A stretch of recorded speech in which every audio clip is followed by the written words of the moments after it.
Alô, meus queridos, graça e paz a todos. Amados, a gente percebe sobre alguns canais que falam de vamos entrar numa campanha para trazer o cônjuge de volta. Eu já vi alguns canais de restauração falando campanhas para trazer o cônjuge de volta. Amados, isso nos lembra muitas daqueles dizeres assim: trago o seu amado em não sei quantos dias. Aí vocês podem me perguntar assim: mas o Hérito, existe algum mal de participarmos de uma campanha, de orarmos junto com os irmãos nas redes sociais ou pessoalmente? Mal algum quanto a isso. Mas quando vocês entram numa campanha dessa, com o intuito de trazer o cônjuge de volta, isso é como se fosse uma barganha com Deus. O que vocês têm que entender é que vocês, como cristãos, vocês podem entrar na campanha para congregar entre os irmãos, para falar de Deus, para buscar o Senhor de todo o coração. Deus não requer sacrifício, e sim obediência.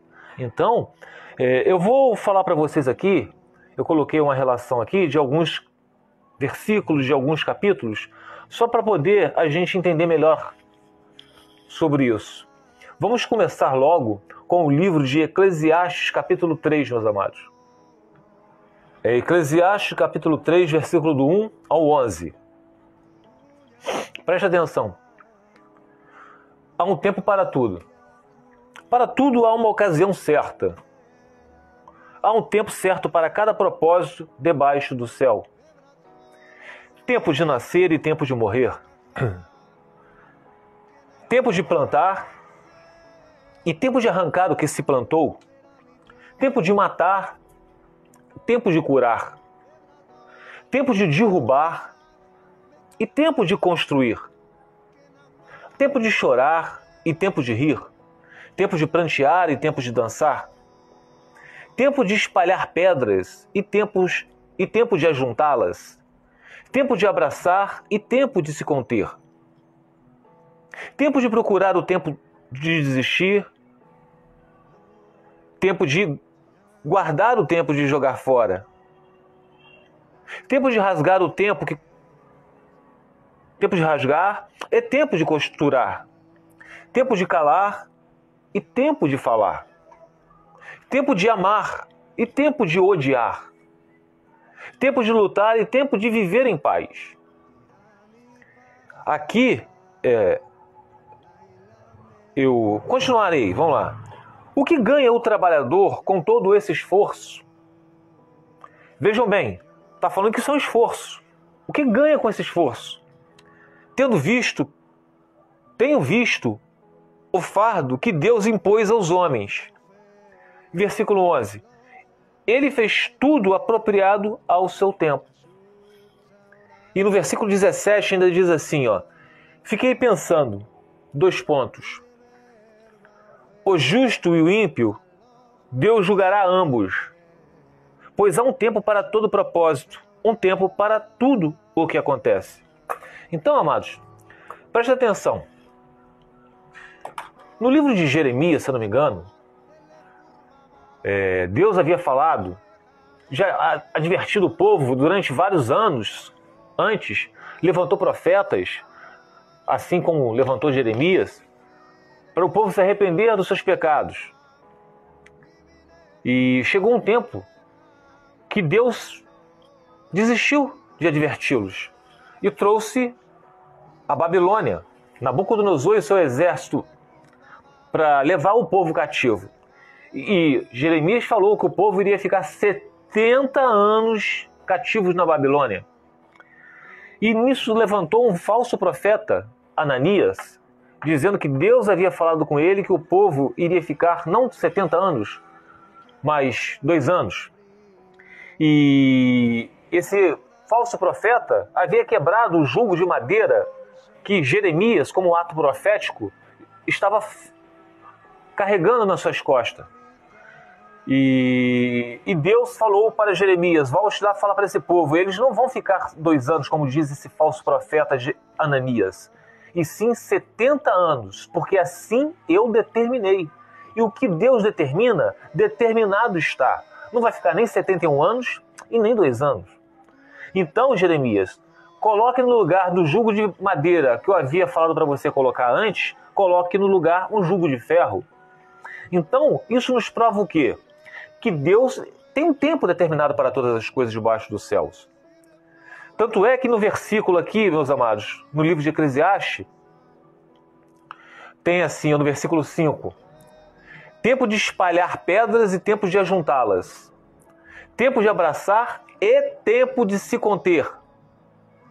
Então, nós podemos ir no livro de Filemão, capítulo 1, versículo 15, que diz o seguinte: talvez ele tenha sido separado de você por algum tempo, para que você o tivesse de volta para sempre. Então, isso aqui nos responde muito bem o que disse em Eclesiastes. Talvez o cônjuge de vocês foi separado por Deus, não porque Deus é mau, mas com um propósito. E esse tempo, ele foi determinado por Deus, quer vocês queiram ou não. Aquele povo de Israel, que foi separado da sua nação, do teu povo, foi levado cativo para a Babilônia, 70 anos foi determinado por Deus, por algum tempo. Esse tempo foram 70 anos. Para que esse povo, quando voltasse, depois do término dos 70 anos, fosse melhor do que antes. Um povo arrependido pelos seus pecados, compreendendo o que o pecado faz. Assim é a nossa relação com nossos cônjuges. Deus separou-nos por algum tempo. Não porque Deus é mau. Deus nunca vai separar uma família para poder formar uma outra. Isso aí é heresia pregada em igrejas, meus amados. Quando essas pessoas chegam até vocês, falam, não, se ele te largou, se ele te adulterou contra você, Deus está falando que você pode arranjar uma outra pessoa. Isso é mentira de Satanás. E como nós podemos também ver isso no livro de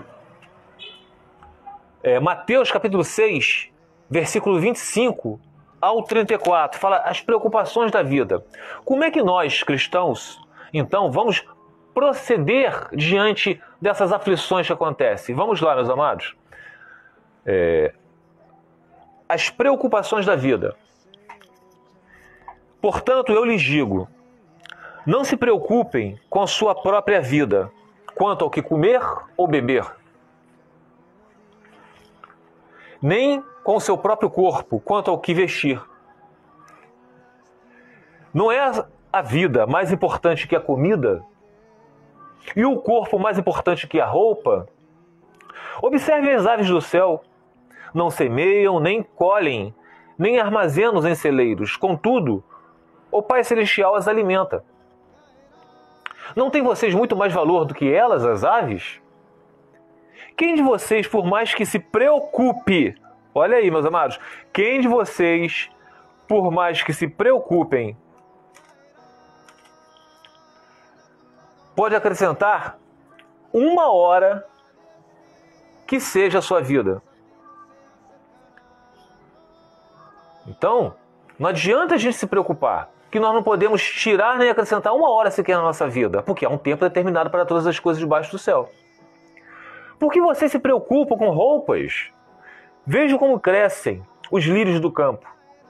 Eles não trabalham nem tecem. Contudo, eu lhes digo que nem Salomão, em todo o seu esplendor, vestiu-se como um deles. Se Deus veste assim a erva do campo, que hoje existe e amanhã é lançada ao fogo, não vestirá muito mais vocês, homens de pequena fé? Portanto, não se preocupem dizendo, 2 pontos, que vamos comer, ou o que vamos beber, ou o que vamos vestir, ou vou acrescentar aqui, o que vou fazer para meu cônjuge, para poder ele voltar.